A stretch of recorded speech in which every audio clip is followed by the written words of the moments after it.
தேவனுடைய நாளிலே நாம் கர்த்தருடைய வார்த்தைக்காக கடந்து செல்ல போகின்றோம். பிரியமானவர்களே, நாம் இன்றைக்கு அநேகமான இடங்களிலே சபைகளிலே இன்னைக்கு கிறிஸ்துவினுடைய பாடுகளை குறித்தும் அவருடைய மரணத்தை குறித்தும் தியானித்துக் கொண்டிருக்கிறார். இன்றைக்கு நம்ம கிறிஸ்துவினுடைய ஒரு கைவிடப்பட்ட ஒரு நிலையை குறித்து நம்ம இன்னைக்கு படிப்போம். நம்ம கர்த்தருடைய வார்த்தையை தியானிக்க போகின்றோம். ஆண்டவர் சிலுவையிலே ஒரு வார்த்தையை சொல்லுகிறார் இல்லையா? மத்தேயு சுவிசேஷம் 27 அதிகாரம் 46 வசனம் வாசிப்போம்.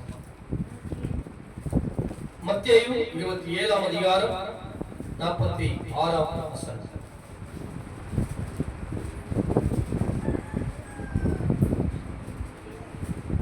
வசனம். மத்தேயு புதிய ஏற்பாடு முதல் புத்தகம் 46 வசனம். 9 மணி நேரத்தில் இயேசு ஏலி ஏலி லாமா சபக்தானி என்று மிகுந்த சத்தமிட்டு கூப்பிட்டார்.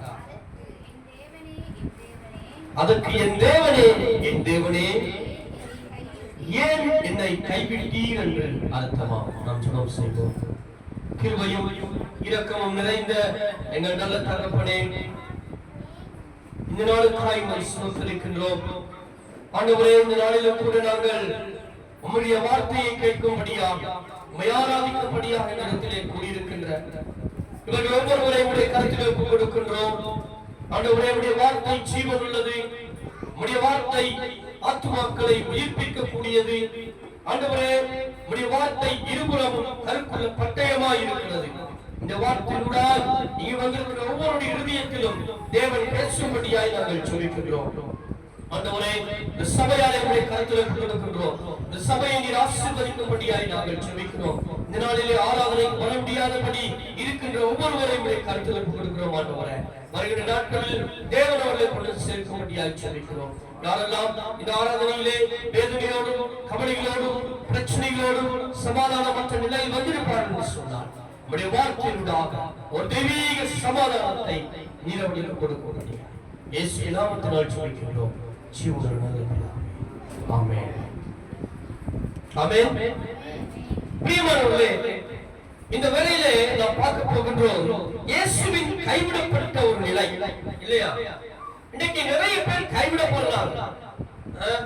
நீங்க பாத்தீங்கன்னா, நான் அதிகமா ரோட்ல சில நேரங்கள்ல பார்த்து ரொம்ப கவலைப்படுறேன்னா, சில வயோதிபர்கள், வயது சென்றவர்கள், சில நேரங்களிலே ஊனமுற்றவர்கள், இவரெல்லாம் ஒரு கைவிடப்பட்ட நிலையிலே வீதிகளிலே பிச்சை எடுத்துக் கொண்டிருப்பார்.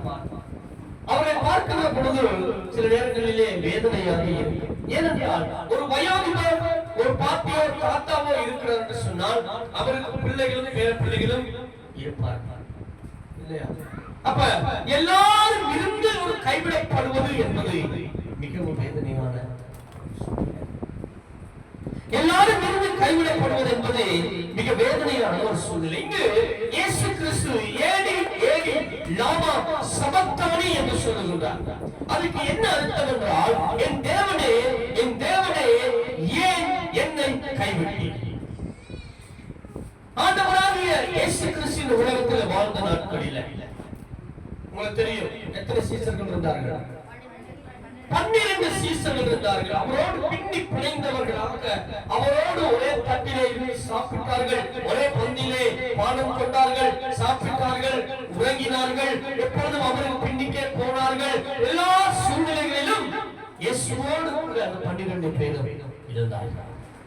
இப்ப கடைசி பகுதி வருகிறது, ஆண்டவராகிய இயேசு கிறிஸ்துவினுடைய கடைசி பகுதி. ஆண்டவர் வந்து அங்கு கெத்செமனே தோட்டத்துல போயிட்டு ஜெபம் பண்ணிட்டு வரக்குள்ள அங்கு படை வீரர்கள் வந்து இயேசு கிறிஸ்துவை பிடித்தார்கள். அதுக்கு முன்பதாக நீங்க பார்த்தீங்கன்னா, அவரோடு கூடவே இருந்தவர், அவரோடு சாப்பிட்டவர் யாரு? ஜூதாஸ். யாரு? இந்த ஜூதாஸ் என்ன செஞ்சான்? ஆண்டவரை போயிட்டு காட்டி கொடுத்தான். எத்தனை வெள்ளி காசு? 30 வெள்ளி காசுகள் காட்டி கொடுத்தான். வெறும் 30 வெள்ளி காசுகள் ஆசைப்பட்டு அவன் இயேசுவை காட்டிக் கொடுத்தான். அப்ப இங்கேயே இயேசு கிறிஸ்து ஒருவனால் என்ன செய்யப்படுகிறார்? கைவிடப்படுகிறார். இன்றைக்கு எனக்கு அன்பான தேவனுடைய பிள்ளைகளே, இன்றைக்கு பிள்ளைகள்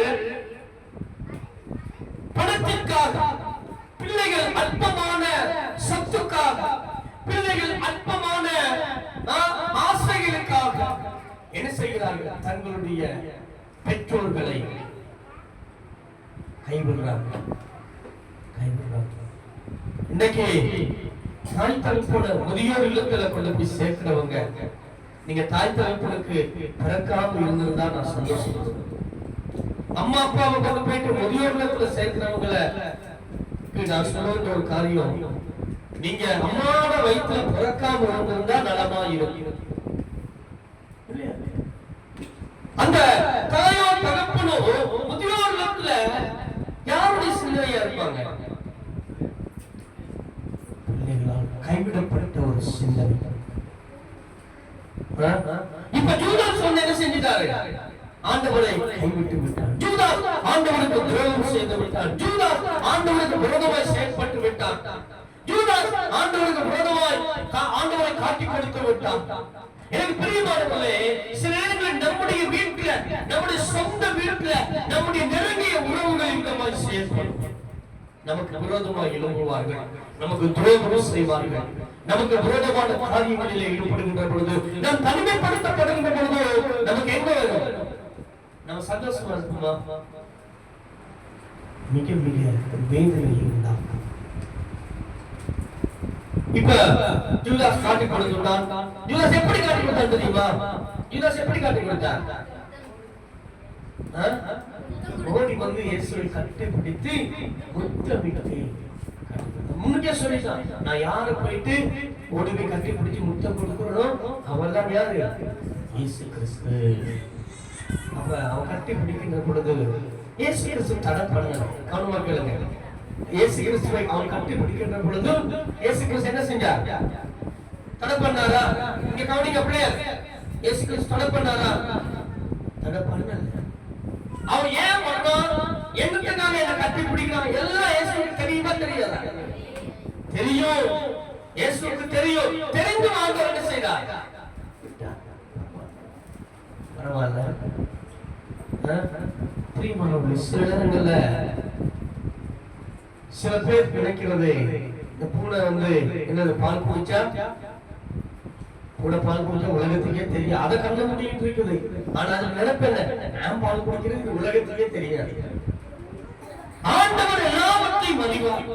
ஆண்டவர் சர்வ வல்லமுடைய தேவன் இல்லையா? அவருக்கு நம்ம துரோகம் பண்ண முடியாது, அவரை ஏமாற்ற முடியாது. அவர் எல்லாவற்றையும் அறிந்தவர், அவர் எல்லாவற்றையும் அறிந்தவர். ஹல்லேலூயா. இல்லையா? அவருக்கு மறைவாக எதுவும் செய்ய முடியாது. ஓடி வந்து அவன் கட்டி பிடிக்கிற பொழுது ஆண்டவர் ஒண்ணுமே சொல்லல, ஒரு வார்த்தை சொல்றார், மனுஷகுமாரனை முத்தத்தினாலேயா கொடுக்கிறார். மனுஷகுமாரனை முத்தத்தினாலேயா காட்டி கொடுக்கிறாய்? இல்லையா? அன்பு செலுத்துகின்றதை போல நடிப்பவர்கள், நம்மீது நம்பிக்கை வைத்திருக்கின்றவர்களை போல நடிக்கின்றவர்கள் நமக்கு விரோதமாக செய்வார்கள், துரோகம். என்றால் வேதம் சொல்வது, கடைசி நாட்களில் மனுஷர் தற்பிரியராய், சுயப்பிரியராய், வீம்புக்காரராய், உபச்சாரக்காரராய், தேசித்தனக்காரராய், சகோதரருக்கு விரோதமாய் பகை உண்டாக்குறவர்களாய், ஒருவருக்கு விரோதமாய் ஒருவர் எழும்புகிறவர்களாய், பெற்றோருக்கு விரோதமாய் பிள்ளைகளும், பிள்ளைகளுக்கு விரோதமாய் பெற்றோர்களும் எழும்புகிற காலம் வரும். அந்த காலத்துல நம்ம வாழ்ந்து கொண்டிருக்கோம் இல்லையா? இந்த காலத்துல நம்ம வாழ்ந்து கொண்டிருக்கோம். ஆண்டவர் எல்லாத்தையும் நம்முடைய வாழ்க்கையில் அனுமதிப்பார். நாம் கைவிடப்படுவோம். கைவிடப்பட்ட ஒரு நிலை அது எப்படி இருக்கிறது சில நேரங்கள்ல நீங்க உங்களுடைய வாழ்க்கையில் அனுபவிச்சீங்களோ தெரியாது, ஆனா நான் அனுபவிச்சிருக்கிறேன். நம்ம அதிகமாய் நேசிக்கிறவர்கள் நமக்கு விரோதமாய் செயல்படுகின்ற பொழுது, நம்ம அதிகமாய் நேசிக்கிறவர்கள் நமக்கு துரோகம் செய்கின்ற பொழுது, அந்த நிலை இருப்பாங்க, ரொம்ப வேதனையாக. இப்ப இயேசு கிறிஸ்து யூதாஸ் தன்னை காட்டி கொடுத்ததுனால நிச்சயமா ஒரு வேதனை பட்டுள்ள மனசு இல்லை. மனசு இல்லை, அவர் என்ன செய்திருப்பார்? நிச்சயமா அவர் வேதனைப்பட்டிருப்பார். அப்ப முதலாவது இயேசு யூதாஸினால் கைவிடப்பட்டார். இப்ப அடுத்ததாக ஆண்டவர் இயேசு கிறிஸ்துவை பிடிச்சிட்டாங்க. பிடிச்சி என்ன செய்றாங்க? கொண்டு போறாங்க. பிளாத்துக்குள்ள கொண்டு போறாங்க, ஏரோதுக்கு கொண்டு போறாங்க. இப்படி எல்லாம் கொண்டு போறதுக்குள்ள இப்ப நம்ம ஐயா இருக்கிறார், பேதுரு ஐயா. பேதுரு இயேசு கிறிஸ்துவை பிடிக்க வர்றாங்க. ஒருத்தன் பிடிக்க வர்றான் இயேசு கிறிஸ்துவை. ஓடி ஓடி பேதுரு என்ன செஞ்சான்? ஒரே வெட்டு காது துண்டா போயிடுச்சு. ஒருத்தனுக்கு என்ன செஞ்சாரு? பேதுரு ஒரே வெட்டு காது துண்டா போயிடுச்சு. ஆண்டவர் அதோட சொன்னாரு, பேதுரு, நான் நினைச்சா என்னுடைய பிதாவாகிய தேவன் 1000 தூதர்களை அனுப்பி என்னை காப்பாற்றுவார். ஆனா நான் வந்ததே என்ன கேட்டாங்களா?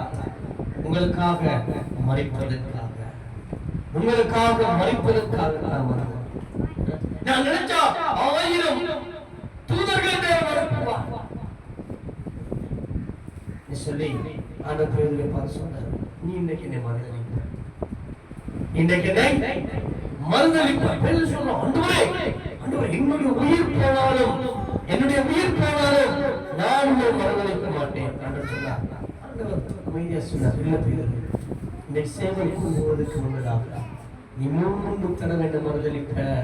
எத்தனை தடவை? 3 தடவை என்ன மறுதலிப்ப. ஆண்டவரை பிடிச்சிட்டு போறாங்க. ஆண்டவரை பிடிச்சிட்டு நியாய விசாரிக்கிறது எல்லாம் கொண்டு போறாங்க. பேதுருவிட்ட வந்து இவனும் இயேசுவோடு இருந்தவன் தானே, அவன் பேதுரு வந்து, ஐயோ நான் இல்ல, நான் அவரோட இருக்கல, எனக்கு அவர் யாருன்னே தெரியாது, இன்னொரு பொம்பளை வந்து சொல்றான், இல்ல நான் இவரை இயேசுவோட கண்டு இருக்கிறேனே, ரோட்ல நடந்து போனாரே, இவர் பேதுரு சொல்றான், ஐயோ அவர் நாசமாக போகட்டும், அவருக்கு எனக்கு எந்த சம்பந்தமும் இல்லை. 3 தடவை மறுதலித்தான். உடனடியாக சேவலை கூறினார். இங்கு இரண்டாவதாக இயேசு என்ன செய்தார்? யாரால கைவிடப்பட்டார்? பேதுருவால். இல்லையா? பேதுரு அவ்வளவு காலமும் கிட்டத்தட்ட 3.5 வருடங்கள் அவர் இயேசு கிறிஸ்துவோடு இருந்தவங்க, அவரோடு இருந்தாங்க, இல்லையா? இயேசுவோடு இருந்து செயல்பட்டவங்க. இப்ப என்ன செய்ய போறாங்க? இயேசுவுக்கு என்னவா இருக்கும்? வேதனையா இருக்குமா இல்லையா? கவனிங்க எல்லாரும், வேதனையா இருக்குமா இல்லையா? நிச்சயமா வேதனையா. நீங்க யோசிச்சு பாருங்க, நீங்க அதிகமா நேசிச்சவங்க, அதிகமா அன்பு செலுத்தினவங்க உங்களை விட்டு திடீர்னு போறாங்கடா, உங்களுக்கு எப்படி இருக்கும்? சந்தோஷமா இருக்குமா? எப்படி இருக்கும்? வேதனையா இருக்கு. இப்ப பேதுரு ஐயாவும் இல்ல, பேதுரு ஐயா என்ன செஞ்சிட்டார்? இப்ப ஆண்டவரை சிலுவைக்கு கொண்டு போறாங்க, அடிக்கிறாங்க. அங்க 12 பேர்ல ஒருத்தன் கூட இல்ல. யார் இல்ல? 12 பேர்ல ஒருத்தர் கூட இல்ல பக்கத்துல. இல்ல நாங்க விட மாட்டோம், நாங்க வாரம் ஆண்டவரே, ஒருத்தர் கூட இல்ல. 12 பேர்களும் சிதறப்பட்டு ஓடி போனார். இயேசு கிறிஸ்து என்ன செய்யப்பட்டார்? கைவிடப்பட்டாரா இல்லையா? அவர் கைவிடப்பட்டார். இயேசு கிறிஸ்து சிலுவையிலே இருந்து கொண்டு, என் தேவனே ஏன் என்னை கைவிட்டு, இதுக்கு ஒரு பெரிய அர்த்தமே இருக்கின்றது. அவர் சிலுவையில் கூறிய வார்த்தைகள் வேதாகமத்திலே மிகவும் அதிர்ச்சி ஊட்டும் வார்த்தைகளில் ஒன்றாக இந்த வார்த்தை பார்க்கப்படுகிறது. ஏலி ஏலி லாமா சபக்தானி என்ற வார்த்தை. என் தேவனே ஏன் என்னை கைவிட்டீர் என்று ஆண்டவர் பிதாவாகிய தேவனை பார்த்து அழைக்கிறதை பார்க்கின்றோம். இது ஒரு தோல்வியின் குரல் அல்ல, இது ஒரு மாட்சியின் உச்ச நிலை, இது ஒரு தேவனுடைய மகிமையின் உச்ச நிலை. மனித குலத்தினுடைய அவரால் தெரிந்து கொள்ளப்பட்ட ஜனங்களுடைய பாவம் இயேசு கிறிஸ்துவின் மீது வைக்கப்பட்ட பொழுது, இல்லையா, இயேசு கிறிஸ்து என்ன செய்ய வேண்டியதாயிருச்சு? பிதாவாகிய தேவன் ஒரு சற்று கொஞ்சம் தன்னுடைய முகத்தை கிறிஸ்துவை விட்டு திருப்ப வேண்டிய சூழ்நிலை. இயேசு கிறிஸ்து இங்க என்ன செய்ய? பாவம் சுமத்தப்பட்டவராக சிலுவையிலே தொங்கிக் கொண்டிருக்கிறார். பாவம் சுமத்தப்பட்டவராக அங்கு நியாயப்பிரமாணம் அதாவது அங்கு என்ன சொல்றது தேவனுடைய தண்டனையின் ஒரு அடையாளம். ஆண்டவருடைய நியாயம் அவர் என்ன செய்ய முடியாது. அவர் நியாயத்தை நீதி உள்ள தேவன், அவருடைய நீதி தவறாது. இப்ப மனுஷன் பாவம் செஞ்சா மனுஷனுடைய பாவத்துக்காக என்ன செய்யப்பட வேண்டும்? தண்டனை கிடைக்கத்தான் வேண்டும். தண்டனை கிடைக்கணும் என்று சொன்னால் மனிதன் என்ன செய்யப்பட வேண்டும்? தண்டிக்கப்பட வேண்டும் இல்லையா? பாவத்தின் சம்பளம் என்னது?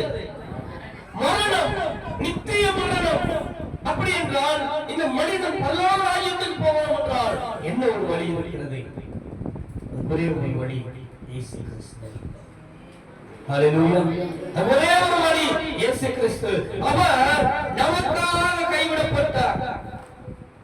பிரியமானவர்களே, இயேசு கிறிஸ்து கூறிய இந்த வார்த்தை தீர்க்கதரிசிகளால் சொல்லப்பட்ட வார்த்தை நிறைவேறும்படியாக அவர் கூறினார். நீங்க சங்கீதம் 22ல நீங்க வாசிக்கலாம். அவர் துன்பத்தில் இருந்த பொழுது தேவன் அவரை மறந்து விடவில்லை இல்லையா? தேவன் அவரை மறந்து விடவில்லை. தீர்க்கதரிசனம் நிறைவேறிக் கொண்டிருக்கிற அவருடைய சிலுவையின் பாடுகளில் ஒவ்வொரு காரியமும் என்ன செய்யப்பட்டுக் கொண்டிருக்கிறது? தீர்க்கதரிசனம் நிறைவேறப்பட்டுக் கொண்டிருக்கிறது. சங்கீதம் 22 நீங்க பாத்தீங்கன்னா அது இயேசு கிறிஸ்துவினுடைய சிலுவையை குறித்து தான் பேசப்படுகிறது. கைவிடப்பட்டதாக தோன்றிய தருணம் தேவனுடைய திட்டம் நிறைவேறினது. அவர் பிதாவாகிய தேவனால் ஒரு சொற்ப நேரம் கைவிடப்பட்டார். ஏன் அவர் கைவிடப்பட்டார் என்று சொன்னால் நீங்களும் நானும் கைவிடப்படக்கூடாது என்பதற்காக. ஹல்லேலூயா. ஏன் அவர் கைவிடப்பட்டார்? நீங்கள் நானும் கைவிடப்படக்கூடாது என்பதற்காக இயேசு கிறிஸ்து கைவிடப்பட்டார். அடுத்து நீங்க பாத்தீங்களா, இது பாவத்தின் பாரம் சுமந்த ஒரு தருணம். அதாவது நீங்க பாத்தீங்கன்னு பார்த்தோம், இது தீர்க்கதரிசிகளால் சொல்லப்பட்டதை நிறைவேறப்படியாக நடக்கின்றது. இரண்டாவது நீங்க பாத்தீங்கன்னா இது ஒரு பாவத்தின் பாரத்தினால் அவர் கைவிடப்படுறார். அவர் பாவம் அறியாத தேவன். நாம் தேவனுடைய நீதியாக படிக்க அவரை நமக்காக தேவன் பாவமாக்கினார். நாம் தேவனுடைய பிள்ளைகளாகும் படிக்கு, நாம் ஆண்டவருடைய பிள்ளைகளாகும் படிக்கு, நாம் பிதாவாகிய தேவனுக்கு முன்பதாக பரிசுத்தமாக இருக்கும்படிக்கு இயேசு கிறிஸ்து பாவமாக்கப்பட்டார். என்ன செய்யப்பட்டார்? அவருக்கு மேல நம்முடைய பாவம் என்ன செய்யப்பட்டது? அவர் மேல சுமத்தப்பட்டார். உதாரணமா நான் பெரிய பாவம் செஞ்சுட்டேன். நான் ஒருத்தனை என்ன செஞ்சுட்டேன்? குத்தி கொலை செஞ்சுட்டேன். இப்ப அந்த வினோத் என்ன செய்யறார்? இல்ல கணேசனை கொல்லல, நான் தான் கொண்டேன்னு சொல்லி ஏற்றுக்கொண்ட அந்த தண்டனையை வினோத் அனுபவிக்கும். இதுதான் பலி, கிருபாதார பலி. நமக்காக அவர் பலியானார். நமக்காக அவர் பலியானார் இல்லையா? நமக்காக அவர் கல்வாரி சிலுவையிலே மரிக்கின்றார் இல்லையா? சிலுவையிலே இயேசு நம்முடைய பாவத்தை சுமந்தார், நமது சாபத்தை ஏற்றார், நமது தண்டனை அவர் தாங்கினார். பிரியமானவர்களே, நம்முடைய பாவம், நம்முடைய சாபம், நம்முடைய தண்டனை இவை மூன்றுமே சிலுவையிலே அவருக்கு மேலே இருக்கிறது. அந்த தருணத்திலே அவர் மனித குலத்தின் பாவத்துடன் அடையாளம் காணப்பட்டார். மனித குலத்தின் பாவத்தோடு கூட அவர் அடையாளம் காணப்பட்டார். பாவத்தின் காரணமாக தந்தையின் சந்நிதி மறைந்தது. என்ன செய்யப்பட்டது? பிதாவாகிய தேவனோடு எப்பொழுதும் பின்னி பிணைந்து எப்பொழுதும் பிரியப்படாத இயேசு உங்களுடைய என்னுடைய பாவத்துக்காக ஒரு கொஞ்ச நேரம் பிதாவினுடைய சந்நிதியை விட்டு அவர் பிரிய வேண்டிய இல்லையா? இதுதான் தேவனுடைய கைவிடப்பட்ட நிலை. அவர் கைவிடப்பட்டார். ஏனென்றால் நாம் ஒருபோதும் கைவிடப்படக்கூடாது என்பதற்காக அவர் சிலுவையில் நமக்காக கைவிடப்பட்டார். அதுதான் இயேசு கதறினார். ஆண்டவரை பார்த்து கதறினார். என்ன எப்படி கதறினார்? என் தேவனே, என் தேவனே. இல்ல, அவர் கதறுகிறார். அவர் எப்பொழுதும் பிதாவுக்கும் இயேசு கிறிஸ்துவுக்கும் இடையில் இருக்கின்ற உறவு ஒரு நாளும் முறிந்து போகவில்லை. இங்கு முடிக்கப்படுகிறது, இங்கு கொஞ்ச நேரம் பிரிவு ஏற்படுகிறது. ஏனென்றால் உங்களுக்காக, நம்முடைய பாவத்துக்காக. இல்ல, இது மனிதனின் மூன்றாவதாக நீங்க பாத்தீங்க சொன்னா இது மனிதனின் தனிமையை புரிந்து கொள்ளுகின்ற ஒரு குரல். இன்று பலர் சொல்லுகிறார்கள் என்பதை தேவன் என்னை கைவிட்டு விட்டார். சொல்றாங்க ஆண்டவர் என்னை கைவிட்டார், ஆண்டவர் நீ ஜெபத்துக்கு பதில் கொடுக்க மாட்டாங்கிறார், நான் தனிமையாவே இருக்கிறேன் எல்லாம் இன்னைக்கு சில பேர் சொல்லுகிறார். பிரியமானவர்களே, இயேசு அந்த அனுபவத்தை கடந்தவர். ஹல்லேலூயா. நம்முடைய தேவன் எப்படிப்பட்டவர்? அவர் எல்லாவற்றையும் அனுபவித்து விட்டார் நமக்காக.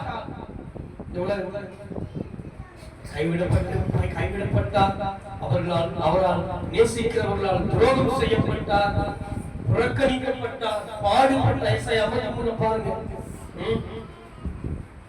ஆகவே ஆண்டவர் எல்லாவற்றையும் கடந்தவராயிருக்கிறார், எல்லாவற்றையும் நமக்காக அனுபவித்தார். அதான் பவுல் சொல்றார் இல்லையா, நமக்காக எல்லாவற்றையும் அனுபவித்த ஒரு பிரதான ஆசாரியர் நமக்காக, நமக்காக எல்லா பாடுகளையும் அனுபவித்த கடவுள் நமக்காக இருக்கின்றார்.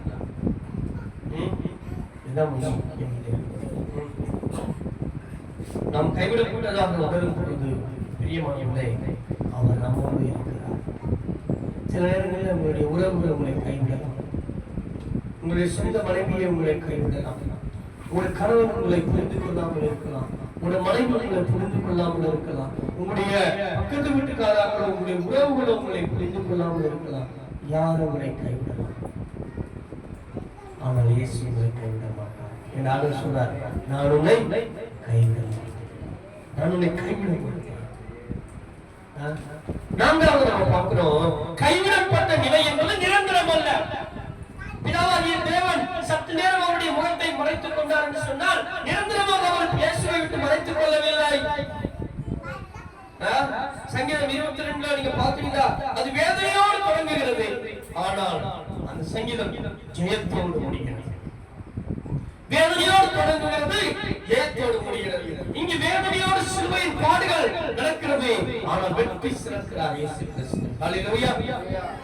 சிலுவையின் மரணம் என்பது வெள்ளிக்கிழமை நடக்கிறது, அப்படியே முடிஞ்சிட்டா ஞாயிற்றுக்கிழமை நடக்குது. என்ன ஞாயிற்றுக்கிழமை? வெள்ளிக்கிழமை இயேசு கிறிஸ்து சிலுவையிலே மரித்து அடக்கம் பண்ணப்படுறார், அப்படியே எல்லாம் முடிஞ்சிட்டா. என்ன நடக்குது? ஞாயிற்றுக்கிழமை என்ன நடந்துச்சு? உயிர்த்தெழுந்தார். ஹல்லேலூயா. அவர் நமக்காக உயிர்த்தெழுந்தார். கைவிடப்படுவது என்பது நிரந்தரம் அல்ல. சில நேரங்களில் நம்ம கைவிடப்படுவோம், சில நேரங்களில் நம்ம மற்றவர்கள் ஒதுக்கப்படுவோம், ஆனால் அது நிரந்தரம் இல்லை. பிரியமானவர்களே, ஆண்டவர் மீண்டும் கட்டியிருக்கிறார். கைவிடப்படுவது என்பது நிரந்தரம் அல்ல, தற்காலிகமான தேவனின் அமைதியான செயல்தான் இந்த சிலுவை. அவர் கைவிடப்பட்டார், அவர் நெருக்கப்பட்டார், அவர் கதறினார். யாருக்காக என்று சொன்னால் நமக்காக.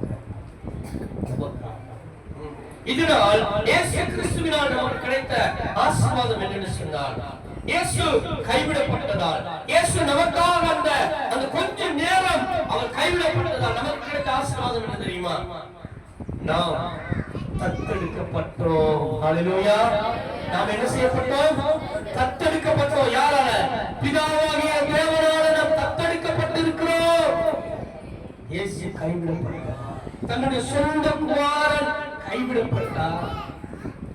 வளர்ப்பு பிள்ளைகளாக நாம் தத்தெடுக்கப்பட்டோம். இரண்டாவது, நாம் நீதிமான்களாக்கப்பட்டோம். இயேசு கிறிஸ்து கைவிடப்பட்டதால, அந்த கொஞ்ச நேரம் கைவிடப்பட்டதால நாம் என்ன செய்யப்பட்டோம்? நாம் நீதிமான்களாக்கப்பட்டோம். தேவன் நம்மை நீதிமான்களாக்கினார்.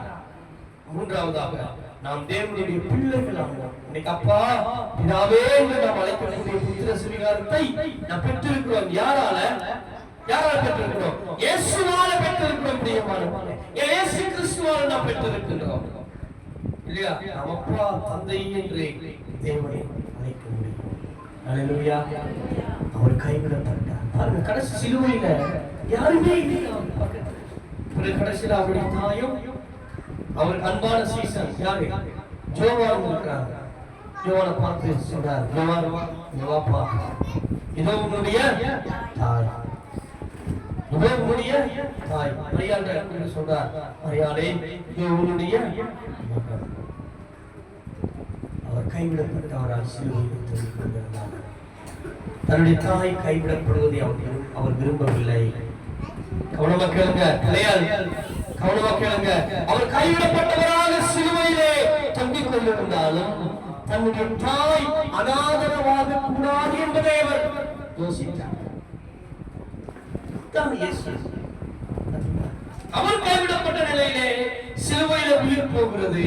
தன்னுடைய தாய் கண்ணீர் விழித்து அழுது கொண்டிருக்கிறார். அந்த தாய் கைவிடப்படக்கூடாது என்பதற்காக தனக்கு அன்பான சீசராகிய யோவானிடம் தன்னுடைய தாயை பொறுப்படுகிறார்.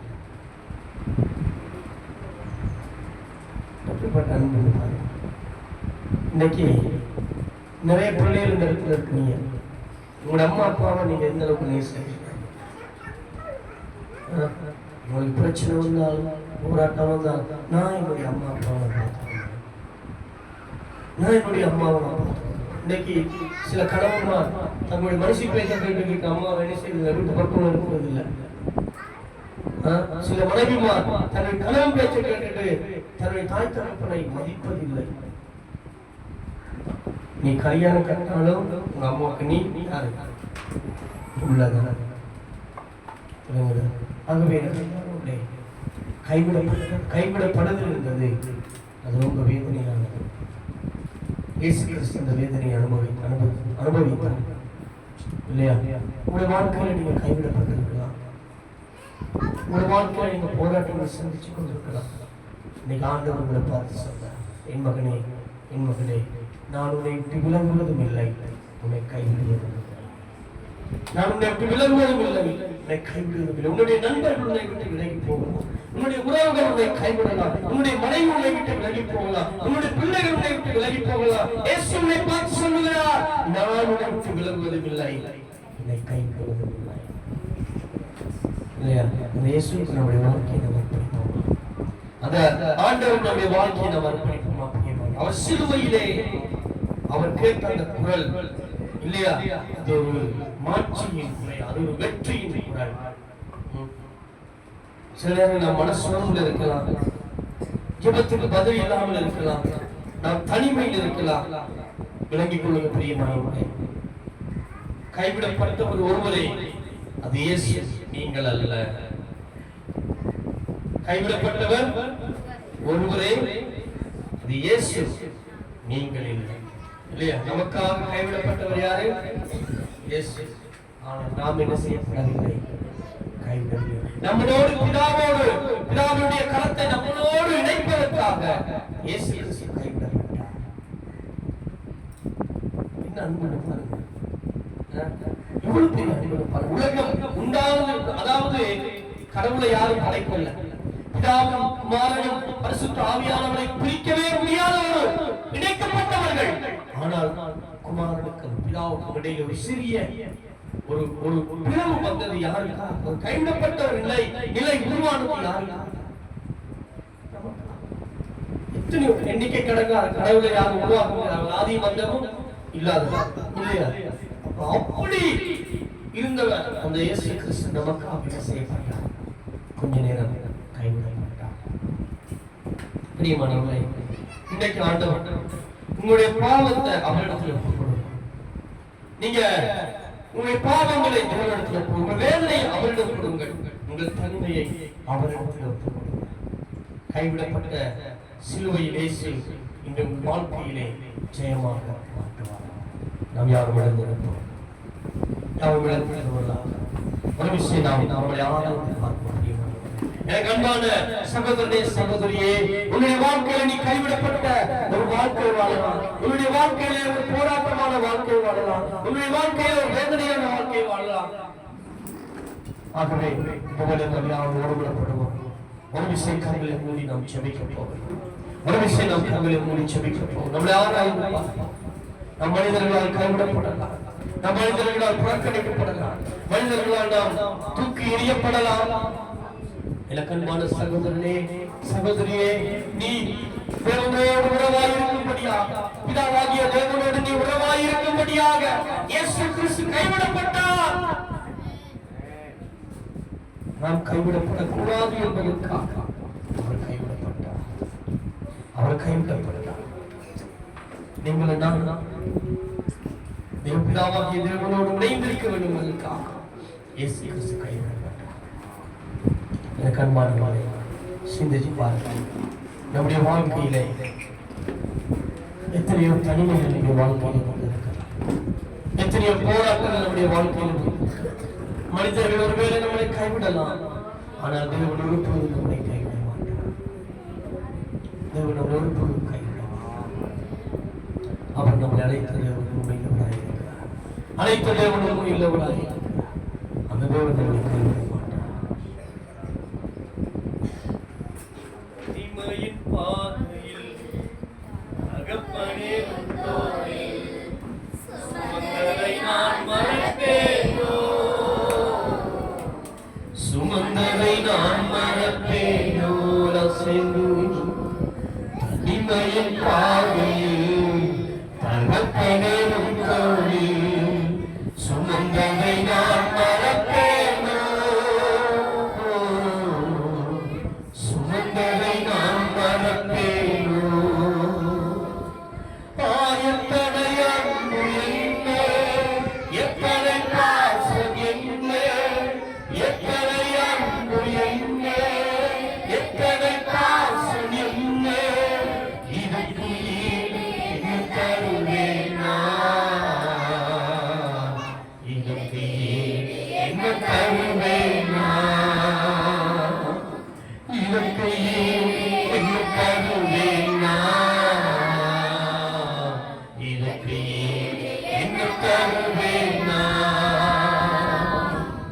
தனிமையின் பாதையில் தகப்பனே தோழி, சுகங்களை நான் மறப்பேனோ, சுகங்களை நான் மறப்பேனோ. சோர்ந்து போகும் நேரங்களெல்லாம் மார்போடு அணைத்துக் கொண்டீரே, சோர்ந்து போகும் நேரங்களெல்லாம் மார்போடு அணைத்துக் கொண்டீரே, கண்ணீர் கணக்கு வைத்தீரே, ஆம் எனக்கு தந்தீரே, கண்ணீரை கணக்கில் வைத்தீரே, ஆறுதல் எனக்கு தந்தீரே. எத்தனை அன்பு என்ன, எத்தனை பாசம் என்ன, எத்தனை அன்பு என்ன, எத்தனை பாசம் என்ன, இதற்கு என்ன தருவேன் நான், இதற்கு என்ன தருவேன் நான், இதற்கு என்ன தருவேன் நான், இதற்கு என்ன தருவேன் நான். தனிமையின் பாதையில் தகப்பனே தோழி, சுமந்ததை நான் மறப்பேனோ, சுமந்ததை நான் மறப்பேனோ, சுமந்ததை நான் மறப்பேனோ,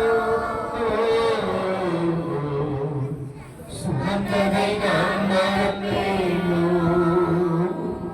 அப்படியேமானவர்களே, அந்த தேவன் நம்மளை ஒரு தாயை ஒரு தகப்பனை நம் மனிதர்களால் கைவிடப்பட்ட தனிமையிலே இருந்தால் அவர் நம்மளை சுமக்கிறவராய், அவர் நம்மளை தேற்றுகிற தெய்வமாய், அவர் நம்மளை வழிநடத்துகின்ற தேவனாய், அவர் நம்மளை பாதுகாக்கிறவராய், அவர் நம்மளை பராமரிக்கிற தேவனாய்.